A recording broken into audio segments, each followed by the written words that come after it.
Hello friends, welcome to our channel Career Tutorial. In this video, I will summarize the chapter The Thief's Story written by Ruskin Bond. So let's start this video. Hello, तो देखो story में कुछ नहीं है। ये story लिखा गया है रस्किन बॉन्ड के द्वारा, द थीफ्स स्टोरी। इसका मेन कंक्लूजन ये है कि जैसा आप इन्वायरमेंट में रहते हो वैसा ढल जाते हो। तो वैसे ही जैसे कि आप एक कुत्ता को लाओगे और बचपन से कुत्ता को अपने पास रखोगे तो वो कुत्ता आप ही की तरह बिहेव करेगा, उसी अनुसार से वैसे ही इंसान है। तो सब वैसे ही है, जैसा इन्वायरमेंट में रहता है वैसा ढल जाता है। तो स्टोरी को शुरू करते हैं। तो ये स्टोरी में ये है कि एक 15 साल का लड़का रहता है जो कि चोरी करता है, बहुत ही एक्सपीरियंस्ड चोर रहता है। वो एक 25 साल के व्यक्ति से मिलता है जिसका नाम रहता है अनिल। तो वो उसके पास जाता है और अनिल से बोलता है कि मुझे कुछ काम दे दो, काम के लिए आया हूँ मैं, ऐसा। लेकिन मेन मकसद तो उसका चोरी रहता है। लेकिन चोरी करने के लिए तो पहले उसके पास रहना पड़ेगा ना, मतलब उसके घर में अगर चोरी करना है तो उसके लिए वो बोलता है काम दे दो। तो अनिल बोलता है मैं काम तो नहीं दे सकता क्योंकि मैं पे नहीं कर पाऊँगा तुम्हें। लेकिन तो वो चोर बोलता है कि ठीक है मुझे खाना दे दो। तो वो बोलता है खाना, तो तुम अगर खाना बनाना आता है तुम्हें तो तुम रह सकते हो। तो वो बोलता है हाँ मुझे खाना बनाना आता है। वो झूठ बोलता है क्योंकि उसको तो चोरी करना रहता है, कैसे भी उसके घर में रहना रहता है। तो वो फिर रह जाता है उसके घर पे खाना बनाने के लिए। तो अनिल का जो नेचर रहता है वो काफ़ी अच्छा रहता है, गुड लुकिंग रहता है, वो रेसलर टाइप दिखता है वो। तो पहले ये सब बातें वो चोर उसको कहता है ताकि वो इम्प्रेस हो जाए। तो शुरू में इम्प्रेस होके ऐसा तो बोलना पड़ता है ना, किसी को इम्प्रेस करना है तो उसकी तारीफ़ करनी होगी ना। तो फिर वो साथ में रहते हैं, वो खाना बनाता है जैसे भी, और फिर साथ में रहते हैं दोनों। फिर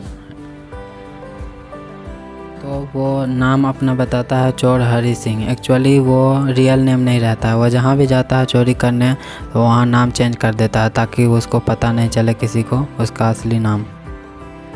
अनिल का जो नेचर था वो काफ़ी अच्छा था, वो बहुत ही जेनरस था, गुड लुकिंग तो था लेकिन नेचर उसका काफ़ी अच्छा था। वो ग्रीडी नहीं था, बहुत ही काइंड था वो। तो वो चोर को साथ में रखता था, चोर को थोड़ा पढ़ा भी देता था। वो चोर थोड़ा पढ़ना भी चाहता था तो वो हल्का सा पढ़ा भी देता था चोर को, साथ में रहता था। अनिल मैगजीन्स में काम करता था लिखने का, तो उसको ज़्यादा पैसा मिलता नहीं था, वो कभी मिलता था कभी नहीं, हफ्ते में। तो वो एक बार की बात है कि वो पैसा लाता है, उसको मिलता है तो वो लाता है अनिल पैसा। तो उस दिन चोर सोचता है कि आज तो मैं अपना काम कर लूँगा, पैसे लेके भाग जाऊँगा मैं सब कुछ, क्योंकि ये तो मुझे सिर्फ खाना देता है और ऐसे भी इतना पैसा तो ये दे नहीं पाएगा। तो इससे अच्छा है कि मैं इसे लेकर चला जाता हूँ, मेरे लिए बहुत है पैसा।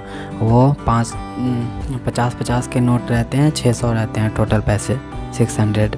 वो मैट्रेस के नीचे रख दिया रहता है वो पैसा अनिल। तो ये चोर जानता रहता है, इसके घर में रहता है साथ में हमेशा, मतलब बाज़ार जाता है इसका पैसा लेके कुछ लाने के लिए। बहुत ही फैमिलियर रहता है ये चोर, इसके साथ हमेशा इसका काम करता है। तो इसको पता रहता है कौन कहाँ क्या रखता है ये अनिल। तो वो रात में सोया रहता है अनिल। तो ये सोचता है कि अभी अच्छा मौका है, अभी मैं पैसे लेके और भाग जाऊंगा और 10:30 बजे की जो एक्सप्रेस है वो मैं पकड़ लूँगा ट्रेन लखनऊ के। सो वो प्लान बनाता है, लेकिन उसको एक्चुअली जाने का मन नहीं रहता है क्योंकि वो उसके साथ हमेशा रहता है। अनिल हमेशा उसका हेल्प करता है, कभी कभी एक्स्ट्रा पैसा दे देता है कुछ ऐसे ही। तो उससे शायद अटैच हो गया रहता है और वो मतलब उसको लूटना आसान नहीं रहता है क्योंकि वो बहुत ही दयालु रहता है और बहुत ही अच्छा लड़का रहता है वो जो अनिल रहता है। फिर भी वो पैसा तो ले लेता है और निकल जाता है रात को।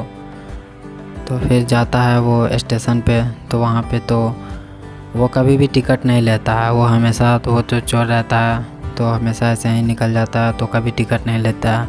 फिर वो उसके सामने से ट्रेन गुजर जाती है और ट्रेन पे नहीं बैठता है, वो प्लेटफॉर्म पे ही रह जाता है। उसको डाउट रहता है, उसको संकोच मन में रहता है, वो नहीं जाना चाहता। वो सोचता है अनिल के बारे में कि वो इतना अच्छा है, ये वो, उसके मन में ऐसा फीलिंग्स आते रहता है चोर के मन में। वो मन में वो तो इतना जानता है ना, मतलब बहुत ज़्यादा चोरी कर लिया रहता है, तो उसको वो लोगों का फेस पढ़ना सीख लिया रहता है, कौन इंसान कैसा है। अगर गरीब है तो वो अपनी स्थिति को अपने समझ सकता। वो सिर्फ सोचता है कि मैं अगर अनिल का ये पैसा ले गया, अगर भाग गया तो सिर्फ वो अनिल से मतलब उसका विश्वास टूट जाएगा, ट्रस्ट, इसी के लिए वो नहीं जाना चाहता है। फिर प्लेटफॉर्म से निकलकर वो बाहर आ जाता है और एक पार्क में बैठ जाता है। 12 बज गए होते हैं और बारिश होती रहती है, उसके कारण वो भीग गया रहता है। वो सोचता रहता है बहुत कुछ, ठंड हवा भी चलती रहती है। फिर वो डिसाइड करता है कि नहीं, मुझे जाना चाहिए। तो फिर वो अनिल के घर आ जाता है। फिर वहाँ देखता है कि अनिल सोया हुआ है, तो चुपके से आके फिर जहाँ से पैसा निकाला था मैट्रेस से, वहाँ रख देता है फिर पैसे। फिर सुबह होती है, अनिल खुद उसको चाय बना कर देता है मॉर्निंग में। फिर अनिल उसको उस पैसे से निकाल कर उसमें से 50 रुपये देते हैं अनिल उनको। पैसा बारिश के कारण हल्का भीगा रहता है। अनिल को शक हो जाता है कि ये चोरी करने के लिए निकाला होगा, लेकिन अनिल कुछ नहीं बोलता है। अनिल के इस नेचर से उसको और अच्छा लगता है और एक हल्का सा स्माइल देता है वो। बस स्टोरी तो इतना ही था। इसमें यह था कि कैसे उसका नेचर चेंज हो गया, वो इन्वायरमेंट में अलग रहा तो उस कारण से उसका नेचर चेंज हो गया, सोचने का, थिंकिंग, और वो पढ़ भी लिया उसके कारण। तो यही थी बस इतनी सी story. Thanks for watching this video. Check the description, important words you will find there.